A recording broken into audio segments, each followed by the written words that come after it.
Hello, my name is Mitch and I draw Blood Force, and we're back with more Deathblow. This is Deathblow number 2. Are you ready? Are you ready for more weird art? I I think I am. Yeah, I think I'm actually looking forward to this a little bit.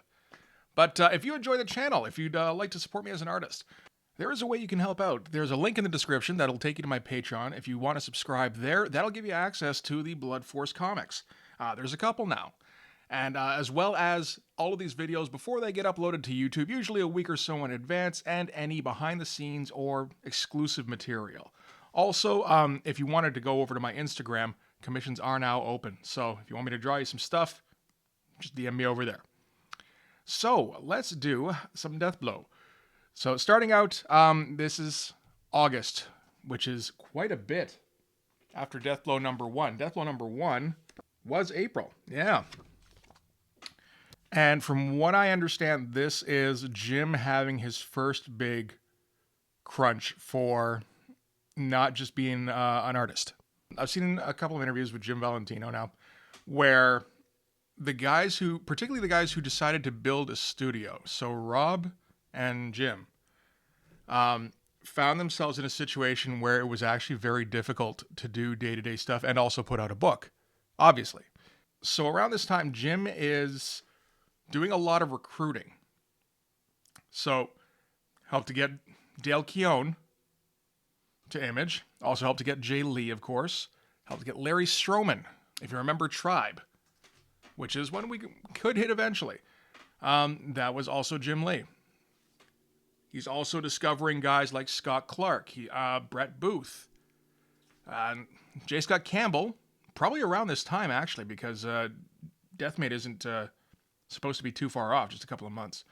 So he's discovering that it's difficult to do all this stuff and also put out a book with any kind of regularity. So that would explain, I think, why this is actually the last Deathblow issue that is going to be drawn by Jim Lee, at least at this time. He'll still do covers occasionally. I think probably because the next thing he does after Deathblow number 2, to the best of my knowledge, is Wildcats number 5. That's scheduled for November. So he's got a couple of months. If he just wants to bang out like a dozen Deathblow images that are kind of cool looking, then he's kind of set for covers for this. That's maybe not the worst idea. He doesn't have to pay anybody else for it. And I mean, it's a pretty cool looking cover. The colors help a lot, but he's still keeping up with the Frank Miller thing, kind of. There's not too many areas where the holding lines don't exist. But yeah, all this white stuff in the middle here that he doesn't normally do. Yeah, it's pretty cool.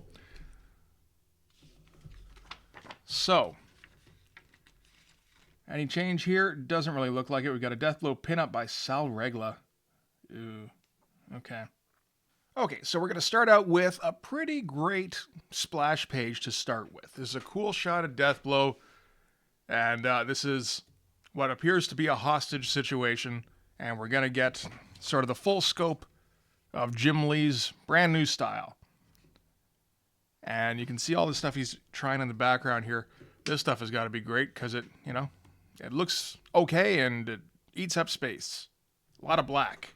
You don't have to do a lot of noodling with the Frank Miller no holding line style. Pretty good. And his feet appear to be on fire. That's unfortunate. So this is, like I said, a hostage situation. He comes in and immediately starts yelling and shooting. I'm pretty sure that's not how that goes. But, it is in the superhero version of Covert Ops. And we see here that this is all just a training exercise. These are paper cutouts. And then quick turnaround, 3 more cutouts. Shoot, shoot, shoot, shoot, shoot, shoot. We know that Tim Sale is going to take over for Jim Lee here. This looks like Tim Sale. And it takes out all the terrorists naturally. Although, cool looking shots. The colorist helps out. And then one of his teammates shows up to kind of give him some shit. This is Trickle, Travis Trickle. And we get a nice angle here. So if you ever need an example of how to uplight somebody in profile, that's it right there, I think. And Trickle is going to confront him about these x-rays, which show some sort of spot on his skull. And this wasn't quite executed right. It feels like it should have been like half, kind of going for that, but then showed a bit too much of this side. You really want to get the feeling like the thing is under his skin here,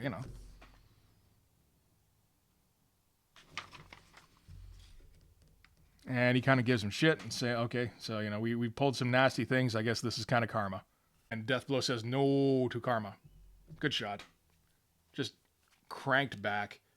Twisted all the way. That's one thing Jim Lee knows a lot about is getting that torque in the figure to really imply dynamism. And here he looks like he's having a bit of a breakdown. And Jim made sure to at least get the cleavage in there before we get out. And again, solid shot. Just this is a time when Jim can't really draw a bad angle, There's nothing here that doesn't look at least solid. And then we're going to get a debriefing from Lynch, from Wildcats and Gen 13. So they're going to halo drop into, I think this is Hassan Hussein, or maybe it's a different Hussein, because Hassan Hussein got his head exploded in Youngblood #1. I assume that unless this is in the past, they don't really say that though. So maybe it's a different Hussein. And his buddy here tries to be like, I don't think Cray's up for the hop. And he's like, Cray's in charge of the operation. And so, they're going to have to do some sort of insertion thing, infiltrate the building, inflict maximum casualties, and confiscate any material information concerning Iraq's weapon systems. Then radio coordinates for an airstrike on the building just prior to departure. That's really all you kind of needed.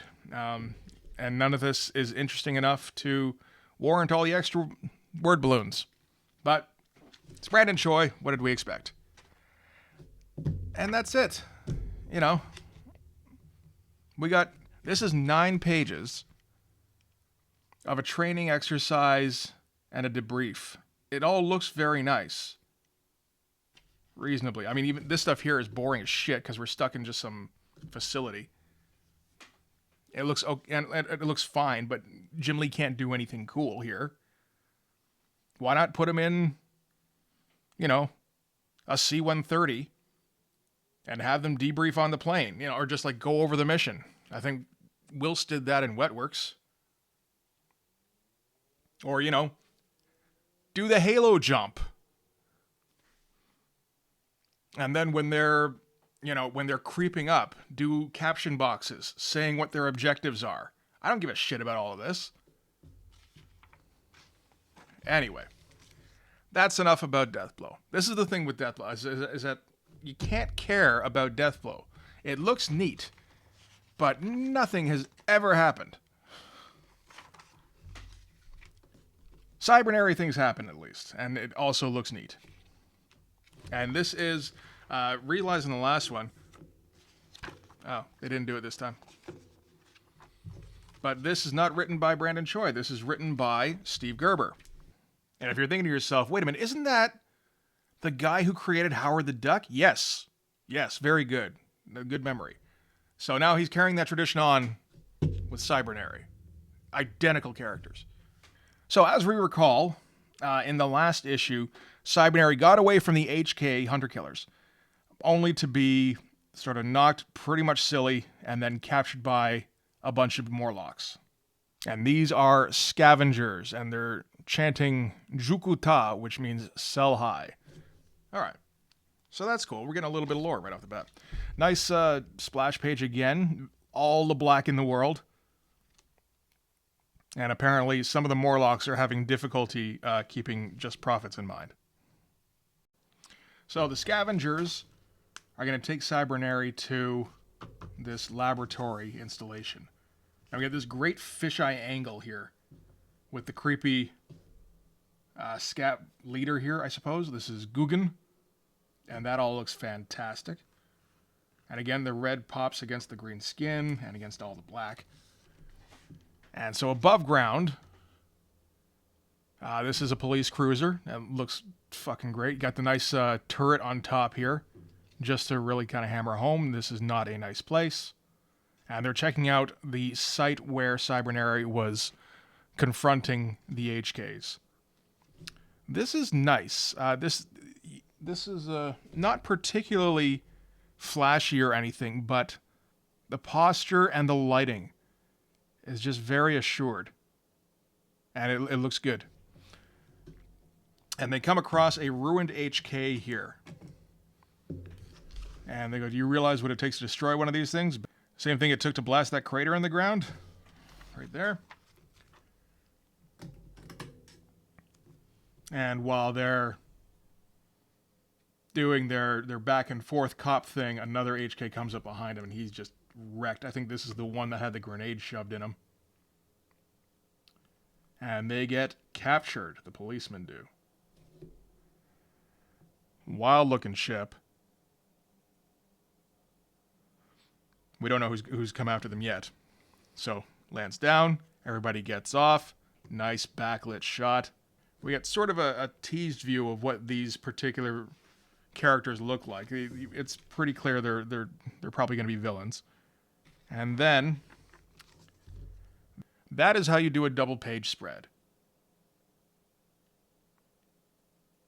That is insanity. The black is all great, and it's not overpowering here, but it's heavy. And there is so much rendering on all this tech. It's double lit. Nothing stands out as being unsure or as being he doesn't know what he's doing. It's all extremely imaginative. All this stuff hanging off everybody. This feels like a prototype for Xerxes almost. This is like 10 years before 300 comes out. I don't know that... I don't think Frank Miller would have given a shit about this, but... You know, it's possible. A lot of gold hanging off him. Bunch of piercings. Yeah, very imaginative. And just cool as shit.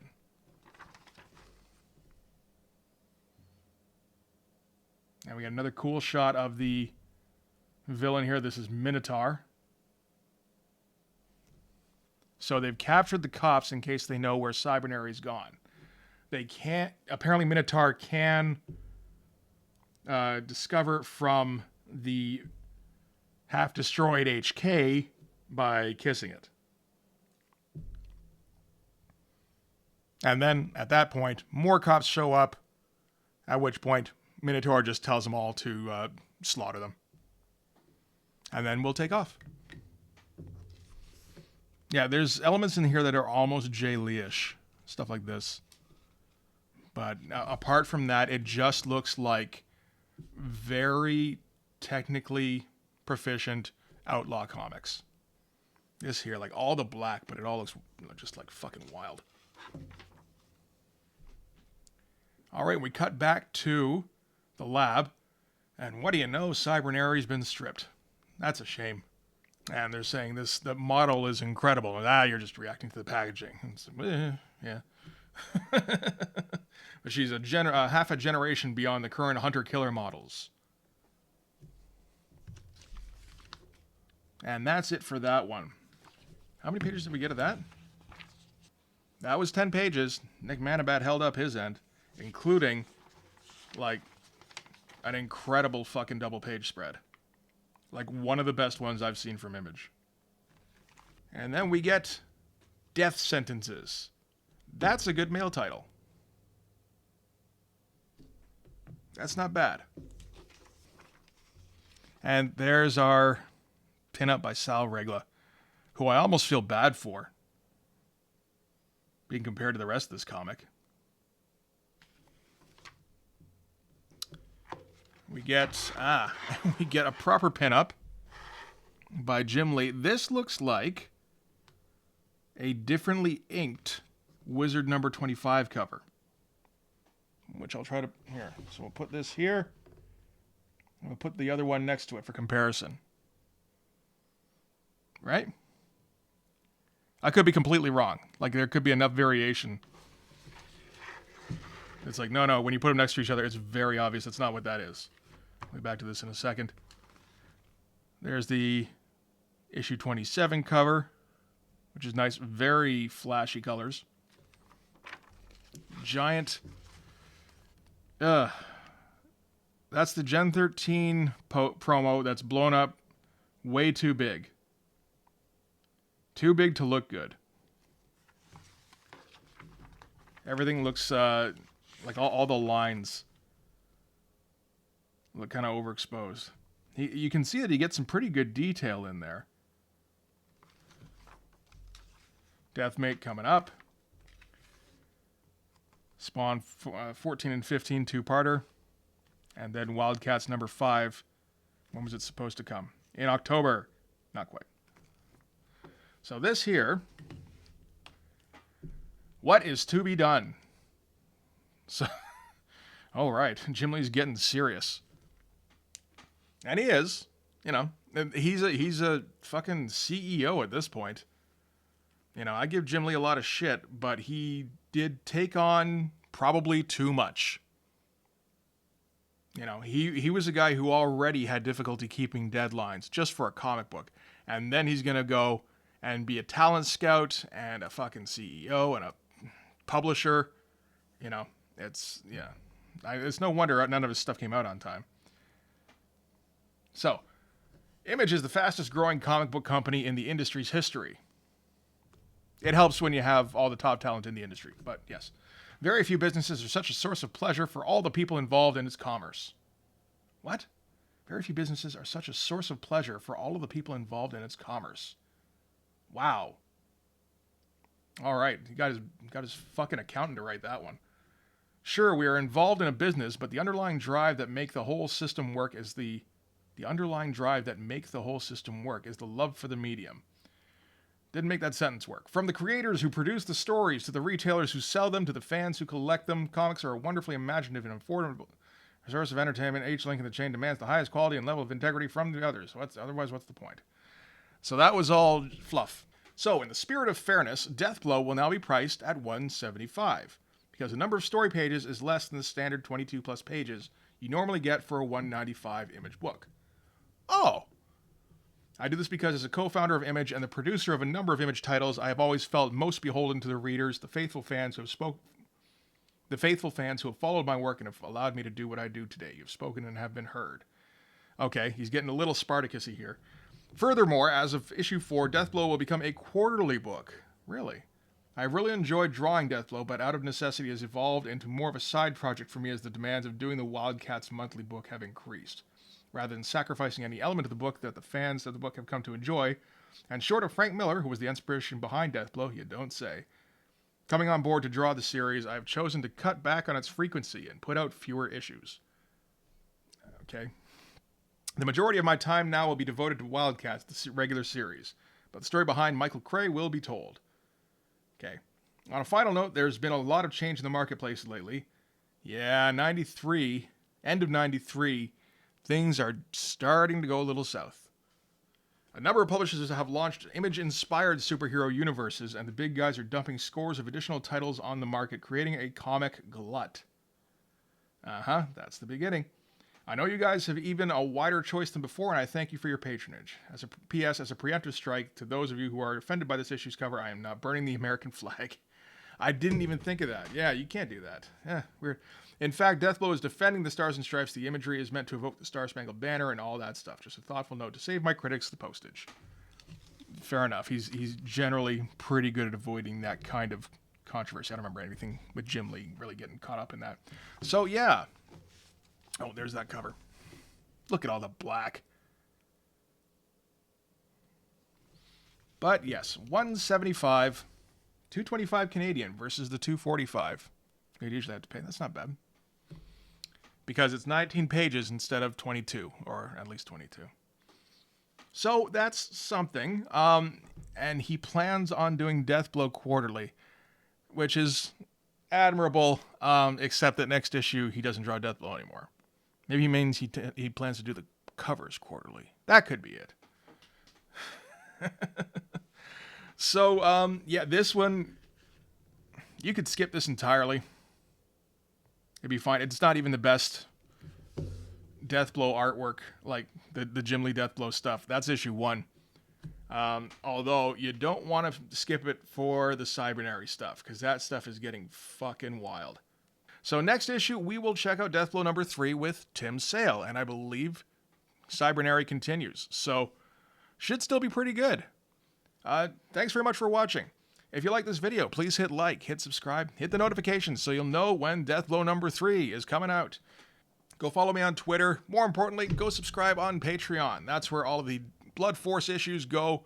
That's where all of these videos go before they get uploaded to YouTube, usually a week or so in advance. That's also where all of the behind the scenes and any exclusive stuff ends up. Also, if you want, you can go over to my Instagram and DM me for a commission, because those are now open. But yeah, that's going to do it for the video. Thanks again for watching. I'll see you guys in the next one. Bye-bye.